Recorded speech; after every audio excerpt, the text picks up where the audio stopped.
திருச்செந்தூர் வேலுக்கந்தம்மன் கோவில் மாசி தேரோட்டம் திரளான பக்தர்கள் கலந்து கொண்டு வடப்பிடித்து இழுத்தனர். காயல்பட்டினத்தில் உலக அமைதி வேண்டி அபூர்வ துவா நிகழ்ச்சி அமைச்சர் அனிதா ராதாகிருஷ்ணன் உள்ளிட்ட ஆயிரக்கணக்கானவர்கள் பங்கேற்றனர். திருச்செந்தூர் வேலுக்கந்தம்மன் கோவில் மாசி தேரோட்டம் திரளான பக்தர்கள் கலந்து கொண்டு வடப்பிடித்து இழுத்தனர். திருச்செந்தூர் சுப்பிரமணிய சாமி கோவிலுடன் இணைந்த அதன் உபகோவிலான வேலுக்கந்தம்மன் கோவிலில் மாசி திருவிழா கடந்த 3ஆம் தேதி காலை கொடியேற்றத்துடன் தொடங்கியது. 10 நாட்கள் நடைபெற்ற திருவிழாவில் நாள்தோறும் அம்மன் காலை மாலை நேரத்தில் பல்வேறு வாகனங்களில் எழுந்தருளி திருவீதி வலம் வந்து பக்தர்களுக்கு காட்சியளித்து கோவில் சேர்தல் நடைபெற்றது. விழாவின் சிகர நிகழ்ச்சியான 10ஆம் திருவிழாவை முன்னிட்டு தேரோட்டம் இன்று காலை 6 மணி அளவில் அலங்காரத்துடன் அம்மன் தேரில் எழுந்தருளி 4 ரத வீதி வழியாக வலம் வரும் நிகழ்ச்சி நடைபெற்றது. நிகழ்ச்சியில் கோவில் கண்காணிப்பாளர் அஜித், மேலாளர் ராஜ்மோகன், இணை ஆணையரின் நேர்முக உதவியாளர் கார்த்திகேயன், மணியம் செந்தில்குமார், பணியாளர்கள் மற்றும் ஏராளமான பக்தர்கள் கலந்து கொண்டு வடம் பிடித்து இழுத்தனர்.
மாசி மாசத்துக்கு மீட்டிங் எடுத்து ஆமாம் மீட்டிங்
காயல்பட்டினத்தில் உலக அமைதி வேண்டி அபூர்வ துவா நிகழ்ச்சி அமைச்சர் அனிதா ராதாகிருஷ்ணன் உள்ளிட்ட ஆயிரக்கணக்கானவர்கள் பங்கேற்றனர்.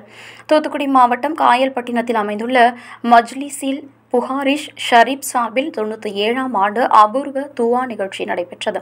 இந்த அபூர்வ துவா நிகழ்ச்சி தமிழகம் மட்டுமின்றி கேரளா, ஆந்திரா, கர்நாடகா மற்றும் புதுச்சேரி உள்ளிட்ட பல்வேறு பகுதிகளில் இருந்தும் ஆயிரக்கணக்கான இஸ்லாமியர்கள் கலந்து கொண்டனர். இந்நிகழ்ச்சியில் மீன்வளம், மீனவர் நலன் மற்றும் கால்நடை பராமரிப்புத்துறை அமைச்சர் அனிதா ராதாகிருஷ்ணன் கலந்து கொண்டார். இதில் முகமது நூஹி சிராஹுதீன் அலீம் கலந்து கொண்டு அபூர்வ துவா பிரார்த்தனையில் ஈடுபட்டார். அப்போது உலக அமைதி வேண்டியும் அனைத்து மக்களும் சகோதரத்துவத்துடனும் வாழ்வும் எந்தவிதமான இயற்கை இடர்பாடுகள் இன்றியும் கொடிய நோய்கள் இன்றி அனைத்து மக்களும் நலனுடன் வாழவும் துவா செய்யப்பட்டது. இதைத் தொடர்ந்து அமைச்சர் அனிதா ராதாகிருஷ்ணன் அங்கு கலந்து கொண்ட இஸ்லாமியர்களுக்கு வாழ்த்துக்களை பகிர்ந்து கொண்டார். இந்நிகழ்ச்சியில் காயல்பட்டினம் நகராட்சி தலைவர் முத்து, முகமது நகர் மன்ற உறுப்பினர் செந்தில்குமார், திமுக மாநில வர்த்தகர் அணி இணை செயலாளர் உமரி சங்கர் உள்ளிட்ட ஏராளமானோர் கலந்து கொண்டனர்.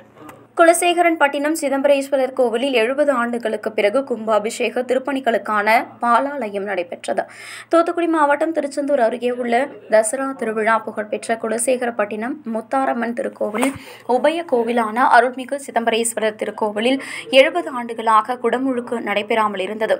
இந்நிலையில் இந்து சமய அறநிலையத்துறை அமைச்சர் சேகர் பாபு குலசேகரன்பட்டினம் சிதம்பரேஸ்வரர் திருக்கோவிலில் குடமுழுக்கு மற்றும் திருப்பணிகள் நடைபெறும் என அறிவித்தார். அதன்படி குடமுழுக்கு மற்றும் திருப்பணிகள் நடைபெறுவதற்கான பாலாலயம் நடைபெற்றது. இதனை முன்னிட்டு சிறப்பு யாகம் நடைபெற்றது. யாகத்தில் வைக்கப்பட்ட கும்பங்களுக்கு சிறப்பு பூஜை மற்றும் தீபாராதனை நடந்தது. பூஜை செய்யப்பட்ட கும்பங்கள் எடுத்து வரப்பட்டு பாலாலய பூஜை மற்றும் தீபாராதனை நடந்தது. பின்னர் பாலாலய விக்கிரக ஸ்தாபனம், சிதம்பரேஸ்வரர், சிவகாமி அம்பாள், பரிவார மூர்த்திகள் மற்றும் விமான கோபுர கலசங்களுக்கு பாலஸ்தாபன விக்கிரக பாலாலய கும்பாபிஷேகம் தீபாராதனை நடைபெற்றது. இந்நிகழ்ச்சியில் தமிழக மீன்வளம், மீனவர் நலம் மற்றும் கால்நடை பராமரிப்புத்துறை அமைச்சர் அனிதா ராதாகிருஷ்ணன் பங்கேற்றார். மேலும் ஏராளமான பக்தர்கள் கலந்து கொண்டனர். 70 ஆண்டுகளுக்கு பிறகு கும்பாபிஷேக திருப்பணிகளுக்கான பாலாலயம் நடைபெற்றது பக்தர்களிடையே வரவேற்பை பெற்றுள்ளது. விபத்தில் ஊனமடைந்த நபர் தனக்கு உரிய இழப்பீடு வழங்க வேண்டும் என வலியுறுத்தி ஆட்சியர் அலுவலகத்தில் மனு அளிக்க வந்தவர் சட்டையை கழட்டிக் கொண்டு நியாயம் வேண்டும் என கதறியபடி வந்ததால் போலீசார் தடுத்து நிறுத்தினர். இதனால் சிறிது நேரம் பரபரப்பு ஏற்பட்டது.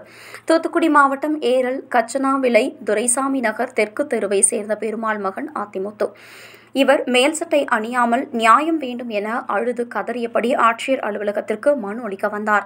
அப்போது அவரை தடுத்து நிறுத்திய போலீசார் விசாரணை செய்ததில் அவர் தூத்துக்குடி மாவட்டம் குரும்பூர் காவல் சரகத்திற்குட்பட்ட பகுதியில் ஏற்பட்ட விபத்தில் கையில் பாதிக்கப்பட்டு 40% ஊனமாக உள்ளேன். தற்போது என்னால் எந்த ஒரு வேலையும் செய்ய முடியாமல் 4 குழந்தைகளுடன் வாழ்வாதாரம் இழந்து வருகிறேன்.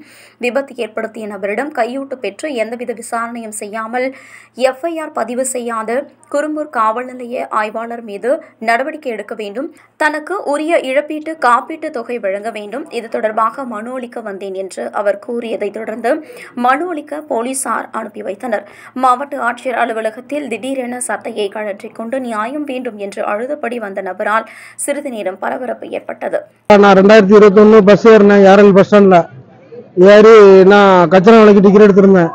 வர்ற இடத்துல வெள்ளக்கோயில் பாலம் வந்துக்கிட்டு ஆக்சிடென்ட் ஆகிட்டு தேடி ஸ்பெஷல் 146 வந்தேன்.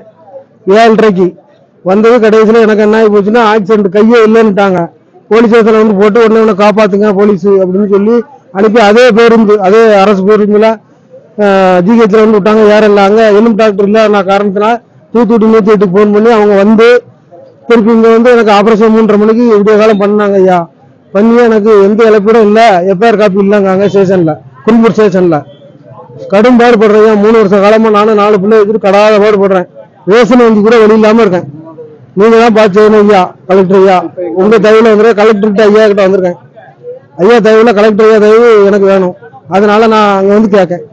தூத்துக்குடி மாப்பிள்ளையூரணி பஞ்சாயத்திற்கு உட்பட்ட பகுதியை சேர்ந்த பொதுமக்கள் இலவச வீட்டுமனை பட்டா கேட்டு ஆட்சியர் அலுவலகத்தை முற்றுகையிட்டனர். தூத்துக்குடி அருகே உள்ளது மாப்பிள்ளையூரணி பஞ்சாயத்து. இந்த பஞ்சாயத்தில் உள்ள நேரு காலனி மற்றும் பாக்கிய செல்வன் நகர் உள்ளிட்ட பகுதிகளில் வசிக்கும் பொதுமக்கள் இலவச வீட்டுமனை பட்டா கேட்டு மாவட்ட நிர்வாகத்திடம் பலமுறை மனு கொடுத்தும் பட்டா வழங்க நடவடிக்கை எடுக்கப்படவில்லை என்று கூறப்படுகிறது. எனவே இலவச வீட்டுமனை பட்டா வழங்க வேண்டும் என்ற கோரிக்கையை வலியுறுத்தி நேரு காலனி மற்றும் பாக்கிய செல்வன் பகுதி நகர் பகுதியை சேர்ந்த பொதுமக்கள் மாவட்ட ஆட்சியர் அலுவலகத்தை முற்றுகையிட்டு மாப்பிள்ளையூரணி பஞ்சாயத்தை மாநகராட்சியுடன் இணைக்க நடவடிக்கை எடுக்கப்பட்டுள்ளதாக தகவல் வெளியாக உள்ளது. எனவே அதற்கு முன்பாக தங்களுக்கு இலவச வீட்டு மனை பட்டா வழங்க வேண்டும் என கோரிக்கை விடுத்தனர். மக்கள் வந்திருக்கோம். இலவச வீட்டுமனை பட்டா எங்களுக்கு கண்டிப்பா கொடுக்கணும்னு சொன்னாங்க. இன்ன வரைக்கும் கொடுக்கல. 5 வருடம் முடிய போய் நாங்க 2019 ஏற்கனவே கொடுத்துருக்கோம் கலெக்டர்ஸ்ல. ஆனா இது வரைக்கும் எங்க பதில் ஒண்ணுமே தெரியல. யாருமே வந்து பார்க்க முடியாங்க.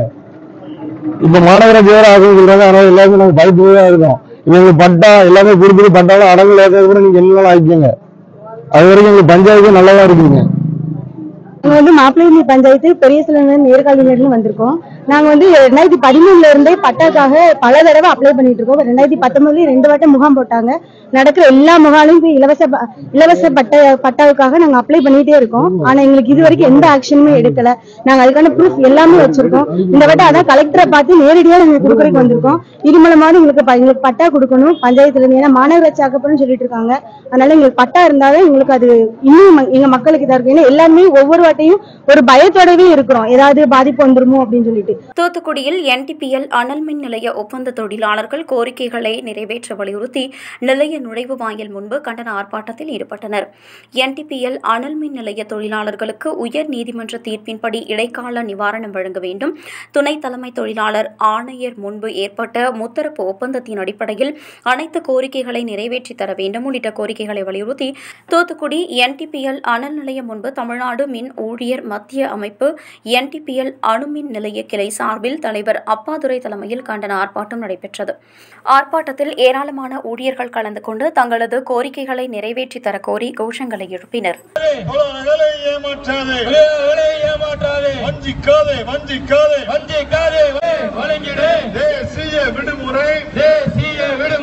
பண்டிகை விடுமுறை